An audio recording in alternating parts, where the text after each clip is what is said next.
কৃষ্ণ কৃষ্ণ শুধু শ্রী কৃষ্ণ। ধর্মরাজ যুধিষ্ঠির যখন রাজা হয় বাবা, ভগবান কৃষ্ণচন্দ্র তিনি রথের উপরে বসে কুন্তী পিসিমাকে ডাকছে, পিসিমা, ও পিসিমা, এদিকে এসো। দেখো পিসিমা, সারা জীবন তুমি অনেক কষ্ট করেছো, তোমার 5 পুত্রকে নিয়ে তুমি বনে বনে জীবন কাটিয়েছো। এত কষ্টের পর জীবনে এত লড়াই, এত যুদ্ধ, সব কিছু অতিক্রম করে আজ তুমি জয়ী। তোমার পুত্র হস্তিনাপুরের রাজা, তুমি রাজমাতা হয়েছো পিসিমা। জীবনের সকল দুঃখ কষ্ট যন্ত্রণা তোমার দূর হয়ে গেছে পিসিমা। তাই এবার আমাকে বিদায় দাও, আমি চলে যাই। কুন্তী পিসিমা দাঁড়িয়ে মনে মনে চিন্তা করছে, মা, কৃষ্ণ যখনই আমাকে ছেড়ে ঘরে যায়, যাবার সময় বলে, পিসিমা আমি আসি, কিন্তু আজ বলছে আমি যাই। তার মানে যাই কথার অর্থ কি? বাড়ির কোনো ব্যক্তি যদি বেরোনোর সময় মুখে ভুল করে বলে আমি যাই, দেখবেন গুরুজনরা বলে যাই কথাটা বলিস না, বল আসি। তার মানে যাই কথার অর্থ চলে গেলে আর আসবে না। সব জায়গায় আসি বলবেন বাবা, ডাক্তারখানায় গিয়ে যেন কখনো বলবেন না ডাক্তারবাবু আসি। হরি বল। তাহলে আবার যেতে হবে। থামা। কুন্তী পিসিমা দাঁড়িয়ে আছে, কৃষ্ণ বলে উঠলেন, পিসিমা যাওয়ার সময় তোমায় বর দিয়ে যাব, বলো তুমি কি বর চাও। কুন্তী পিসিমা মনে মনে চিন্তা করলেন, কৃষ্ণ যখন চলেই যাচ্ছে, তাকে ধরার মতো ভজন তো আর আমার নেই, তাকে ধরে রাখার ক্ষমতা আমার নেই। তবে যখন আমাকে বর দেবে তবে তাই হোক। কৃষ্ণ বলো পিসিমা, তুমি আমায় বর দেবে? হ্যাঁ, এত আনন্দ এত সুখ তোমার জীবনে, তুমি রাজমাতা, রাজ সুখ পেয়েছো পিসিমা। আজ যাওয়ার আগে বর দিয়ে যাব, বলো তুমি কি বর চাও। কৃষ্ণ যদি বর দিতেই চাও তবে দিয়ে যাও। কৃষ্ণ যতদিন আমার দুঃখ ছিল, যতদিন আমার 5 পুত্র বনে বনে কাটিয়েছিল, যতদিনই জঙ্গলে দিনের পর দিন কষ্ট পেয়েছিল, ততদিন তুমি আমার পুত্রের সঙ্গে ছিলে। 5 পুত্রের সাথে বন্ধুর মতো ছিলে। আজ সমস্ত দুঃখের অবসান ঘটে গেছে। তাই কৃষ্ণ তুমি আজ আমাদের ছেড়ে চলে যাচ্ছ, তবে দাও কৃষ্ণ, বর দিয়ে যাও। কি বর চাইলেন মা? কুন্তী পিসিমা এত কষ্টের পর ছেলে হস্তিনাপুরের রাজা, তারপরে আবারও দুঃখ চাইলেন, কৃষ্ণ যদি বর দেবে তবে এই বর দিয়ে যাও। আর যে কদিন এই ধরাতে বেঁচে থাকবো, যে কটা দিন এই পৃথিবীতে বেঁচে আছি, আর যত দুঃখ আছে, কষ্ট আছে, যন্ত্রণা আছে, বেদনা আছে, সবটুকু তুমি আমায় দিয়ে যাও। হরি বল। দাও কৃষ্ণ দাও। যে কষ্ট পেলে, যে দুঃখ পেলে, যে যন্ত্রণা পেলে, সারা জীবন তোমাকে কাছে পাওয়া যায়। হরি বল, হরি বল। কৃষ্ণ সে সুখ তো আমি চাই না, যে সুখ পেলে কৃষ্ণ হারা হতে হয়। পাশে দাঁড়িয়ে আছে ভীম। ভীম বলছে, মা সারা জীবন কষ্ট পেলাম, কত কষ্ট করেছি আমরা তোমাকে নিয়ে। এতগুলো দিন পর দাদা সবে মাত্র রাজা হলো, তুমি আবার কেন দুঃখ চাইছো মা গো? তোমার কি দুঃখ পেয়ে স্বাদ মেটেনি? মা বলে উঠলেন, ওরে ভীম, দুঃখ ছিল বলেই তো কৃষ্ণ আমাদের সঙ্গে ছিল। আজ দুঃখের অবসান ঘটেছে, তাই কৃষ্ণ চলে যাচ্ছে। বল বাবা, একটিবার বল, হাজার দুঃখ পেয়ে কৃষ্ণকে নিজেদের কাছে রাখা ভালো, নাকি সোনার সিংহাসনে পেয়ে কৃষ্ণকে হারানো ভালো? চাই না আমি সেই সিংহাসন, চাই না আমি সে সুখ, যে সুখ পেলে কৃষ্ণ হারা হতে হয়। যদি সেই সিংহাসন ছেড়ে নেমে আয়, যে সিংহাসনে বসলে চিরতরে কৃষ্ণ হারা হতে হয়, সে সিংহাসন আমি চাই না। নেমে আয়,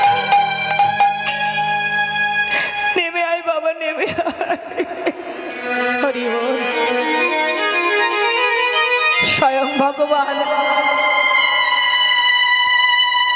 রথ থেকে নেমে কুন্তী পিসিমার কাছে এসে পিসিমাকে জড়িয়ে ধরেছে। পিসিমা, আমায় তুমি ক্ষমা করো পিসিমা, আমি বুঝতে পারিনি পিসিমা তুমি আমায় এত ভালোবাসো। পিসিমা, কথা দিচ্ছি আমি আমার জন্য সোনার সিংহাসন পরিত্যাগ করতে হবে না। পিসিমা, যখনই তুমি আমায় স্মরণ করবে আমি তোমার কাছে এসে দেখা দেব। কুন্তী পিসিমাকে সান্ত্বনা দিয়ে ভগবান কৃষ্ণচন্দ্র রথে বসে চলে যাচ্ছে। হঠাৎ আর এক মা চিৎকার করে উঠলেন, মাধব,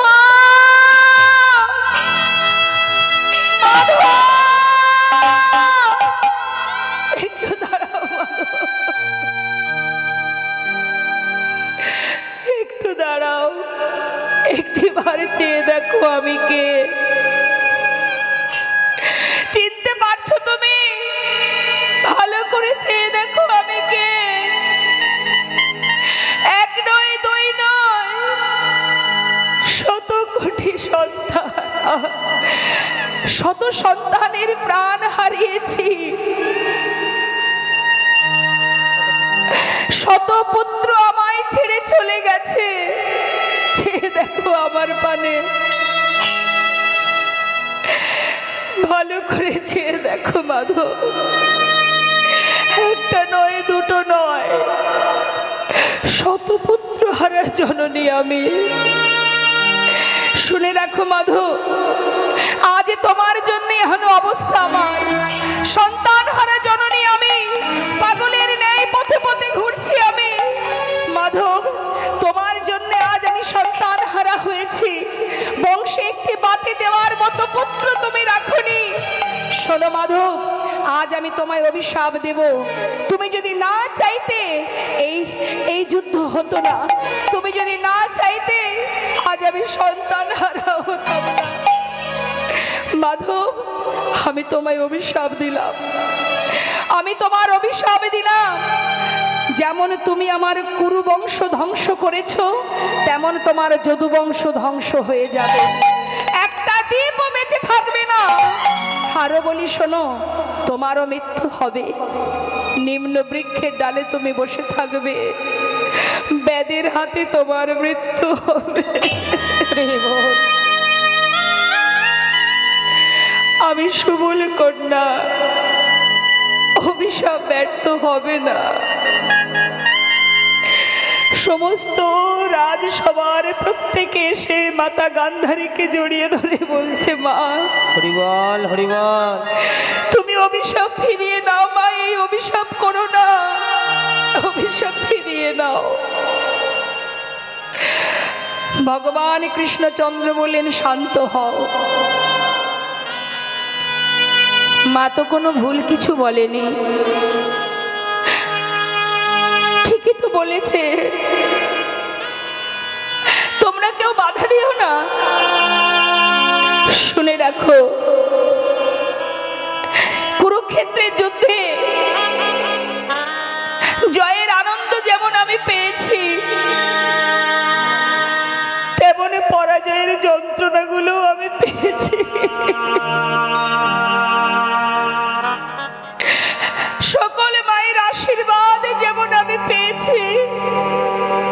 এমন সকল মায়ের অভিশাপও আমি মাথায় নিতে চাই।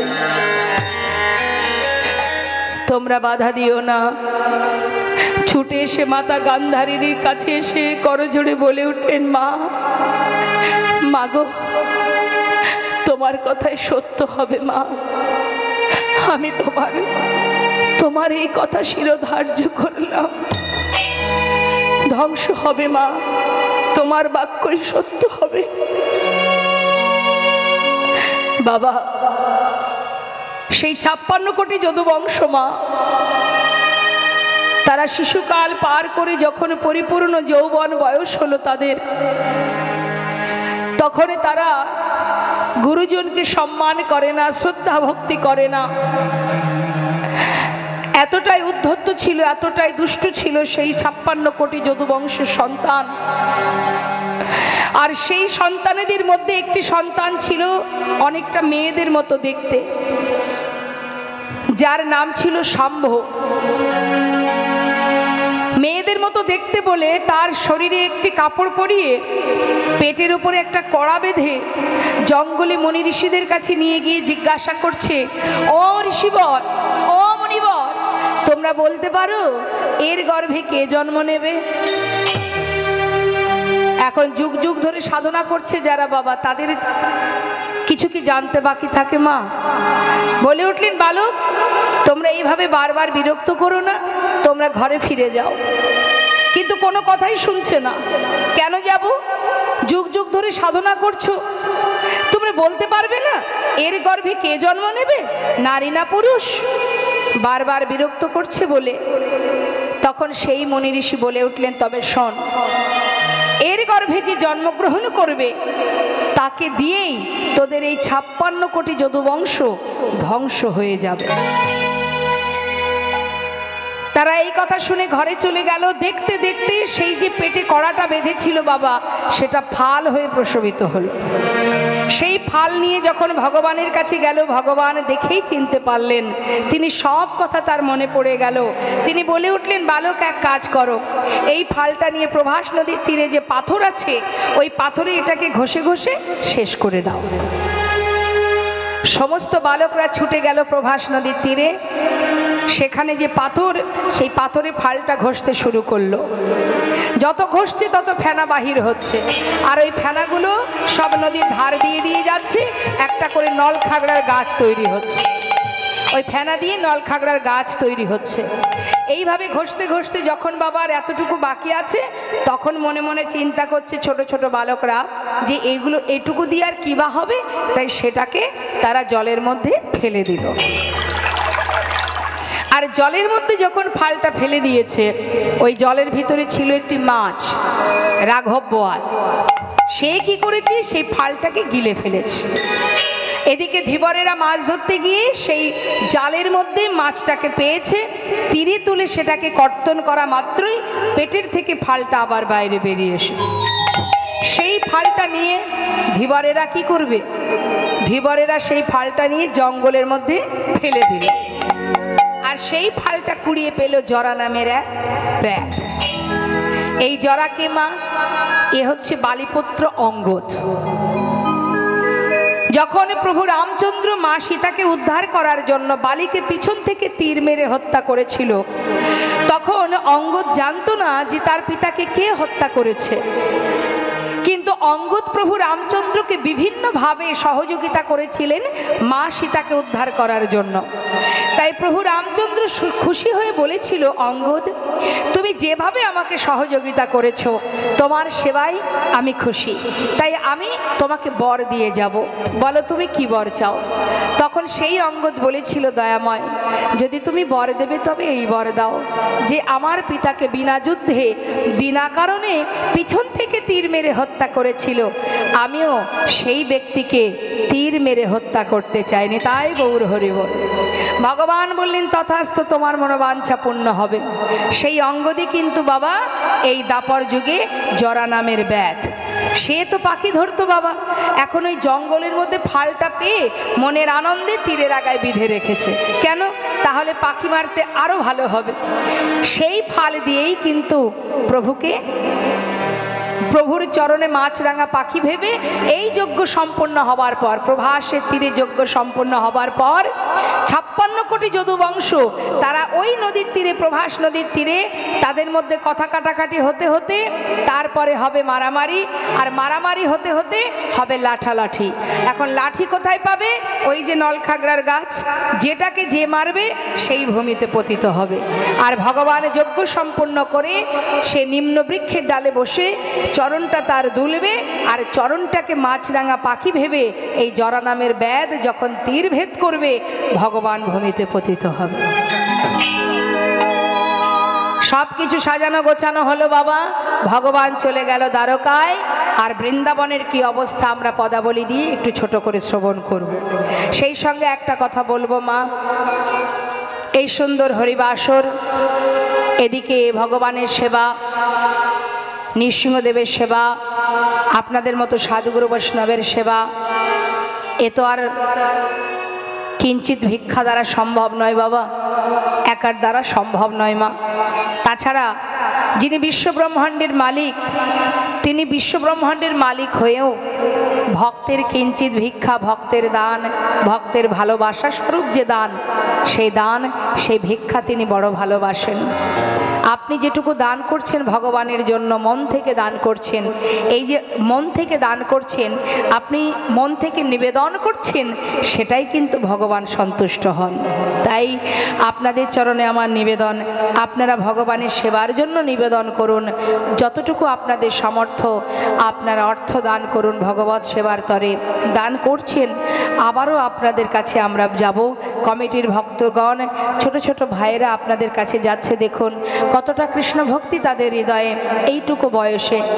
এই জগতে অনেকেই আছে, অনেক জায়গায় দেখেছি বাবা, হ্যাঁ, ইয়াং ছেলে মেয়েরা তারা কিন্তু এই দিকে আসে না, কিন্তু আপনাদের এই হরিবাসরে আমি দেখতে পাচ্ছি ছোট ছোট ভাইয়েরা, তাদের বয়স খুবই কম, কিন্তু তারা হৃদয় মাঝে কৃষ্ণ ভক্তি নিয়ে তারা কিভাবে এইভাবে বৈষ্ণব সেবা, ভক্ত সেবা, এই সুন্দর হরিবাসরের আয়োজন করছে দিন রাত পরিশ্রম করে। তাই আজও ওরা যাচ্ছে আপনাদের কাছে, আপনারা কিন্তু বঞ্চিত করবেন না, সবাই দেবেন। তবে নিশ্চয়ই আপনারা জানেন মা, বর্তমান সমাজের যা পরিস্থিতি, 1-2 টাকায় কিছুই হয় না। তাই আপনারা যার দেওয়া সম্পদ তাকেই তো দেবেন বাবা, যিনি আপনাকে দিয়েছে আপনি তাকেই দেবেন, তাই না? তাতে আর চিন্তা কিসের, ভয় কিসের? তাই কৃপণতা নয়, মুক্ত হস্তে দান করুন। 1-2 টাকায় কিছু হয় না, আমি বলবো প্রাণ ভরে আপনারা ভগবানের জন্য দান করুন। আপনারা তো আর অন্য পাত্রে দিচ্ছেন না, সঠিক পাত্রে দান করছেন। তাই দানের সময় যেন কৃপণতা না থাকে, সবাই দান করবেন। যাচ্ছে আপনাদের কাছে, আপনারা কিন্তু দিও কিঞ্চিত, না করিও বঞ্চিত, অর্থাৎ বঞ্চিত হবেন না, ভগবানের সেবার তরে দান করুন। জয়নিতা জয় গৌর। আজ শ্রীমতী রাধারানী আমার, তিনি কথা বলবেন না, সবার কাছে যাবে, সবাই ভগবানের সেবায় দান করুন। শ্রীমতী রাধারানী আমার গোবিন্দ চলে যাবার পর, দ্বারকায় চলে যাবার পর, কৃষ্ণ বিরহিনী রাধারানী আমার আজ ক্ষণে চৈতন্য, ক্ষণে অচৈতন্য, মৃত্তিকার উপরে মাটি ভিজিয়ে, চোখের জলে মৃত্তিকা ভিজিয়ে আজ রাধারানী আমার কৃষ্ণের মূর্তি অঙ্কন করছে। এখানে অনেকেই হয়তো আছে যারা মূর্তি অঙ্কন করে, মানে ছবি আঁকে। আমাদের যে ভাই এসে সুন্দর একটা ছবি দিল আমার ছেলের বয়সে, খুব ভালো, তাদের মনের ভালোবাসা, মনের প্রেম, মনের ভক্তি ছবিতেই প্রকাশ হয় বাবা। হ্যাঁ, তা রাধারানীও চিত্র অঙ্কন করছে বাবা। কিভাবে আঁকছে আমরা শুনবো। আহা কৃষ্ণ কৃষ্ণ বলি, কাঁদে বাহু তুলি, মরমে দারুণ ব্যথা, কৃষ্ণ কৃষ্ণ বলি, কাঁদে বাহু তুলি, মরমে দারুণ ব্যথা, মৃত্তিকায় পারে মূর্তি আঁকিয়া দর্শনে কথা নীতি কারু করে ওই মূর্তি আঁকিয়া কহে তার সনে কথা বলে একবার বধূ তুমি কথা বলো বলে একবার বধূ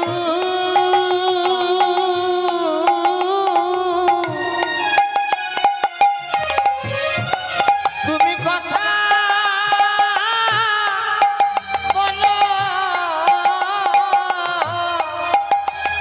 ফিরে আসো কিবা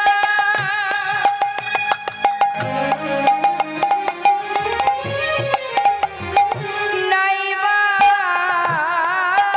আসো একবার বধূ তুমি কথা বলো ফিরে আসো কিবা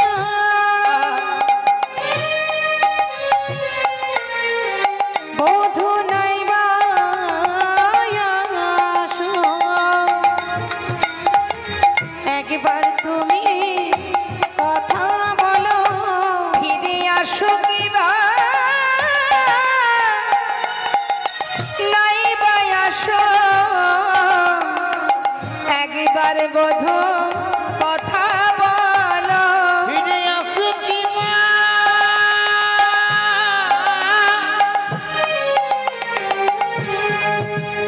তুমি নাইবা আসো হরিবল হরিবল একবার বধূ কথা বলো অগমিত্রিকায় করে মূর্তি আঁকিয়া কহে তার সনে কথা মাগো ছবি আঁকছে কেমন করে দেখুন কথাগুলোর মধ্যে একটু মন দিতে হবে হ্যাঁ পদ পদাবলী তো একটু চিত্ত নিবেশ করে আস্বাদন করতে হবে তা মাটির উপরে ছবি আঁকছে রাধারানী কেমন ভাবে আঁকছে আঁকি আসে কোটি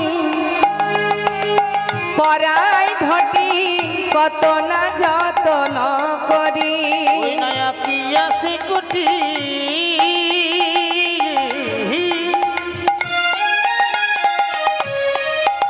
ওই না পরাইয়া ধটি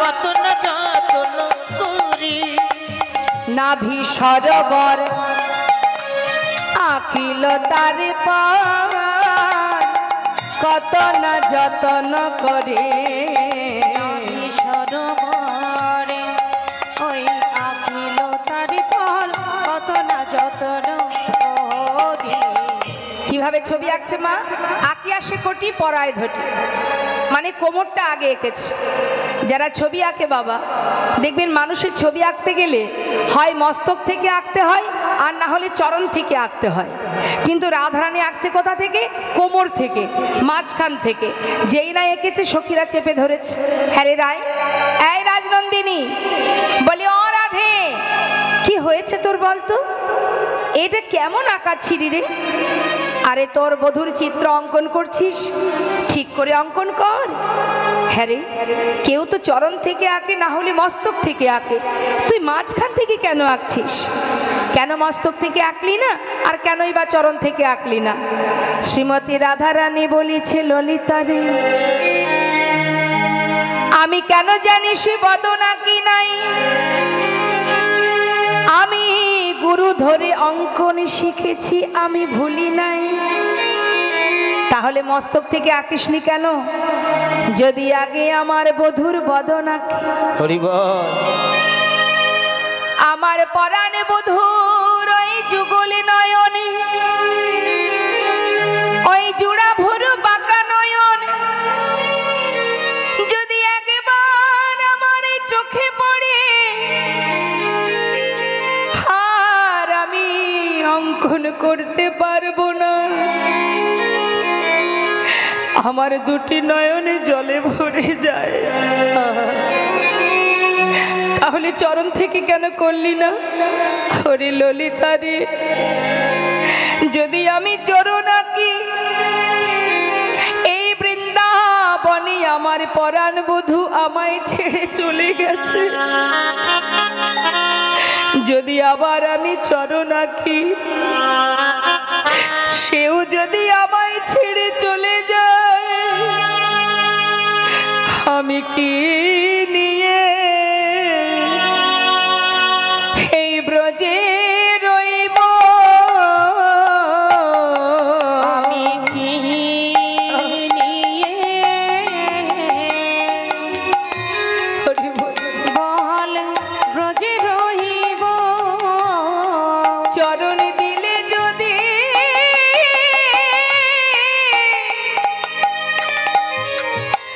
বধূ চলে যা, আমি কি নিয়ে এই ব্রজে রইব? চরণ দিলে বধূ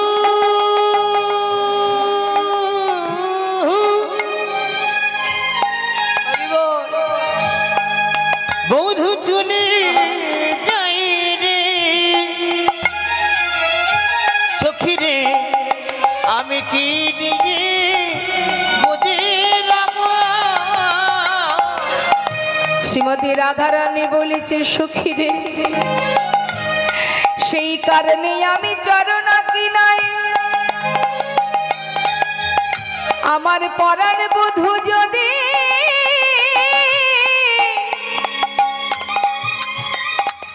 ছেড়ে চলে যা, আমি কি নিয়ে এই ব্রজে রইব?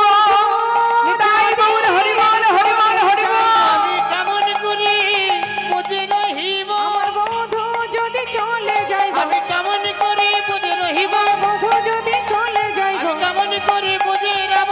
কি নিয়ে ব্রজে রহিব? তাই তো আমি আঁকিনি সখী।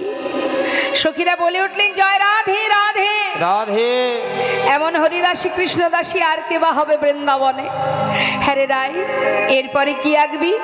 শ্রীমতী রাধানী বলছে, দেখবি বাহু দুটি আঁকি, ছলো ছলো আঁকি, আহা দেখো বাঁশিটি দিল সেই করে। ওই না বাহু দুটি আঁকি, ছলো ছলো আঁকি, বাঁশিটি দিল সেই করে। আবার নাভি সরব, আবার কণ্ঠ কুম্ভ কিবা, অনুপম শোভা ও গয়া কিল পরে পরে। কণ্ঠ কুম্ভ কিবা অনুপম শোভা আঁকিল তারপরে পরে। বাবা দুটি হাত এঁকেছে শ্রীমতী রাধারানী, মাটির উপরে সুন্দর করে দুটো হাত এঁকে বধূর হাতে একটা বাঁশি এঁকে দিয়েছে। বাঁশি এঁকে দিয়ে কণ্ঠটা এঁকেছে। আর কি বাকি আছে বাবা? বদনটা। যেই না বদন আঁকা হয়ে গেছে মা, বদন আঁকা মাত্রই সেই বদনে নয়নে দিয়ে নিজের বদনটা রেখে চোখের জলে বুক ভাসিয়ে কাঁদছে আর বলছে, বধূ গো, ভালোবাসো বা না বাসো, আসো বা না আসো, একবার কথা তো বলো বধূ, একটিবার কথা বলো। মুখে মুখ দিয়া কাঁদিয়া কাঁদিয়া কহই তার সনে কথা। ওই না মুখে মুখ দিয়া আজি কাঁদিয়া কাঁদিয়া কহই তার সনে কথা। কহে যদনা ওহে প্রাণনা, দেখো হে রাধার ব্যথা। ওহে যদুনাথ, ওহে প্রাণনাথ, দেখো হে রাধার ব্যথা। তুমি একবার এসে ওগো দেখে যাও গো, তুমি একবার এসে দেখে যাও গো আমাদের রাধা রানী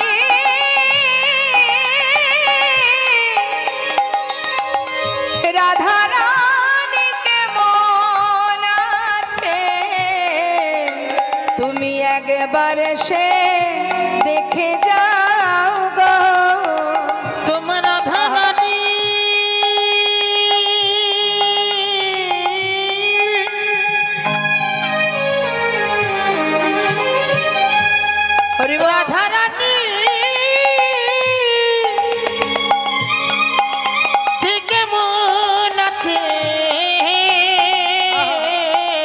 বলো কেমন করে বাজবে বলো রাধারানী কেমন আছে ও সে কেমন করে বাজবে বলো বেঁচে থাকা দায় হলো কেমনই করে গৌর হরিবল হরিবল তাই হলো কেমনই করে বাঁচবে বলো একবারে সে দেখে যাও গো আহা কহে যদু না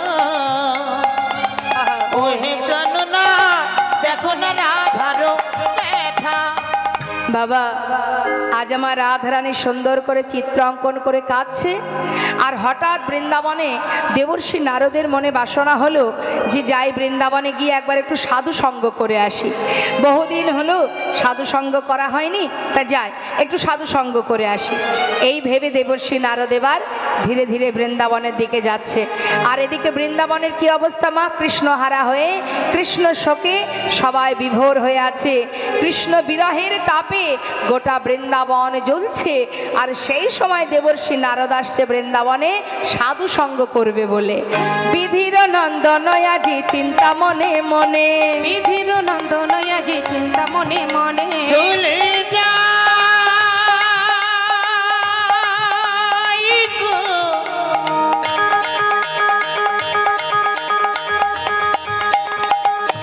ওই নারদের ঋষি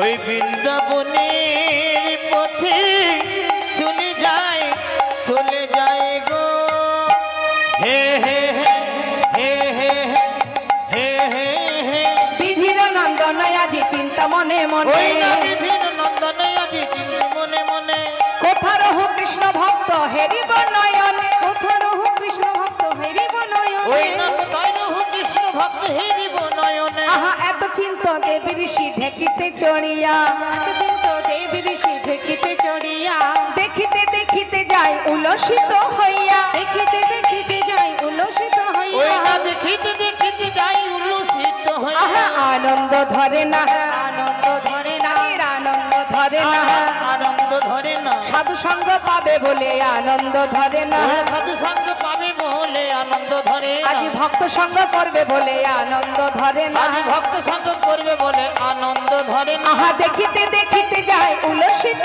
হইয়া, দেখিতে দেখিতে যাই উল্লসিত ওই হইয়া না দেখিতে দেখিতে যাই উল্লসিত হইয়া চারিদিকে দেখতে দেখতে যাচ্ছে কোথায় গেলে বৃন্দাবনে সাধু সঙ্গ পাবো।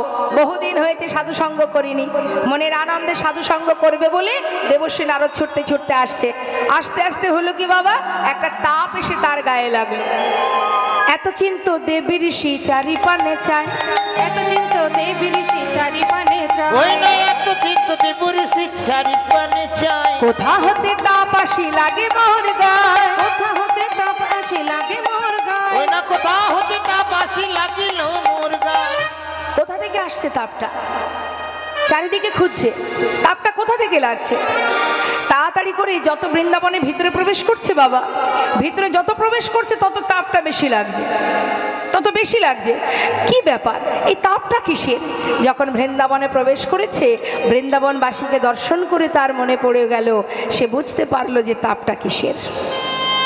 বিরহের তাপ বাবা, হরিবল হারানোর যন্ত্রণা, হারানোর তাপ। মা যশোমতী কাঁদছে, ব্রজবাসী কাঁদছে, সখাগণে কাঁদছে, ধেনুবৎস কাঁদছে, রাখালগণে কাঁদছে, সবাই কৃষ্ণের জন্য কাঁদছে। এই বিরহের তাপ দেখে দেবর্ষি নারদের অহংকার দূর হয়ে গেল। হে দয়াময়, এতদিন ভেবেছিলাম আমি তোমার সবচেয়ে বড় ভক্ত, আমার মতো ভক্ত আর কেউ নেই। আজ বৃন্দাবনে এসে বুঝতে পারলাম প্রভু গো, যে আমার থেকেও বড় ভক্ত এই বৃন্দাবনে আছে। কত ভালোবাসে তোমায়, তুমি দ্বারকায় রাজা হয়ে বেশ রাজা হয়ে বসে আছো, আর বৃন্দাবনে সবাই তোমার জন্য কাঁদছে। কি সুখে আছো তুমি, কত সুখে আছো তুমি, সবাইকে কাঁদিয়ে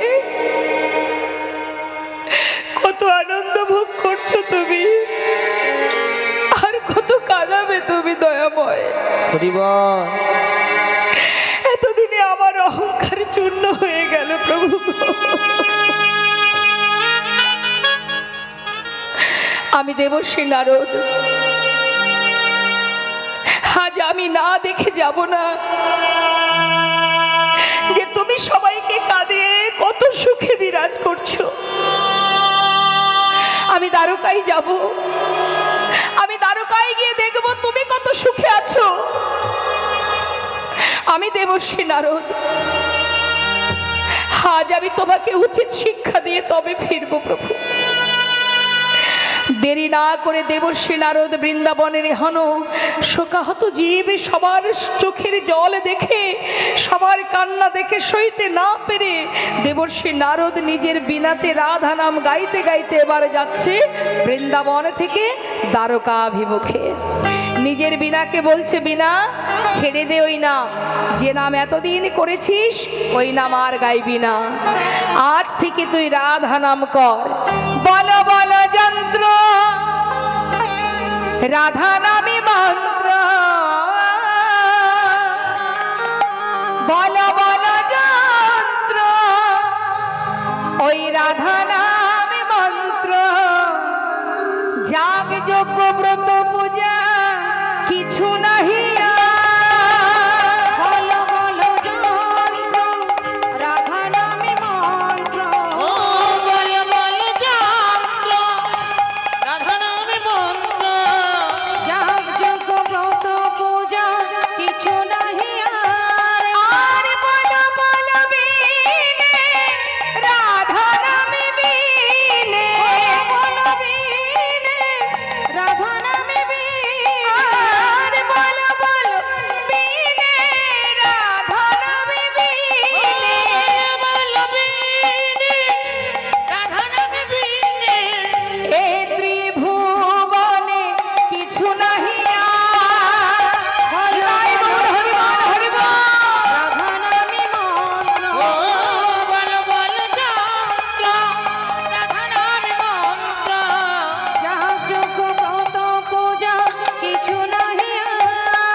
নিজের বিনাতে রাধা নাম গাইতে গাইতে যাচ্ছে দ্বারকার দিকে। আসুন আমরাও সবাই মিলে দ্বারকায় যাচ্ছে রাধা নাম। দ্বারকাবাসী কিন্তু রাধা নাম কেউ জানতো না বাবা। দেবশ্রী নারদ রাধা নাম গাইতে গাইতে দ্বারকার দিকে যাচ্ছে, এদিকে ভগবান সিংহাসনে বসে আছে। আজ আসুন আমরাও লীলার সাথে সাথে যাচ্ছি, যখন সবাই একবার রাধা নাম গাইতে গাইতে যাব। সবাই মিলে দু হাত তুলে, দুটো হাত তুলুন, হ্যাঁ দুবাহু তুলে সবাই মিলে আমরা গাইব। সবাই বলবো রাধে রাধে রাধে রাধে রাধে রাধে রাধে বল বল বল। রাধে রাধে রাধে রাধে রাধে রাধে বল। দোয়াতলে রাধে রাধে রাধে রাধে রাধে রাধে বল। রাধে রাধে রাধে রাধে রাধে রাধে বলো রাধে রাধে রাধে রাধে রাধে রাধে রাধে রাধে বল। রাধে রাধে রাধে রাধে রাধে রাধে বল। হে রাধে রাধে রাধে রাধে রাধে রাধে বল। রাধে রাধে রাধে রাধে রাধে রাধে বল। হে রাধে রাধে রাধে রাধে রাধে রাধে বল। বাবা রাধে রাধে রাধে রাধে রাধে রাধে রাধে রাধে রাধে রাধে রাধে রাধে বল। রাধে রাধে রাধে রাধে রাধে রাধে বল। হ্যাঁ বৃন্দাবন কি, সবাই মিলে একটু রাধে রাধে বলুন জোরে জোরে। বৃন্দাবন কি, যমুনা মাই কি, আরেকটু জোরে আমার, আরেকটু জোরে। বৃন্দাবন কি, যমুনা মাই কি, রাধা কুंड की, श्याम कुंड की, बिलासवान की, मधुबान की, निधुबान की, भंडीबान की, कमलबान की, कमरबान की, केशी घाट की, बंशीबाट की, मोहनबान की, माधवीबान की, लोहाबान की, केशी घाट की, आगे पीछे दाहिने बाएं बोल बोल में ऊपर नीचे बोलो राधे राधे।